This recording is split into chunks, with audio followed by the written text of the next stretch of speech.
Hay una anécdota muy divertida. Un día ven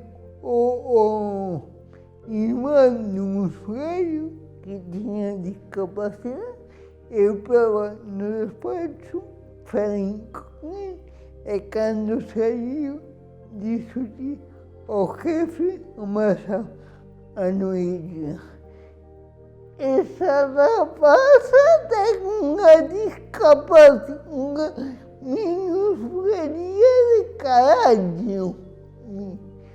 Me deu um ataque de risa, ele que se eu não sei o que dizer, eu tenho uma discapacidade complicada, entre comillas, porque quem não me conhece pensa que sou tonta, ou que não entendo, ou que não sei.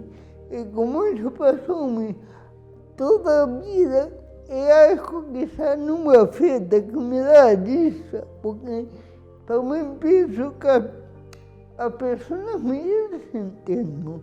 E as pessoas novas que não me dão a oportunidade de conhecer-me, ellos se lo pierden. O sea, no es algo que a mí me doña. O sea, estoy muy afecto a vivir con eso.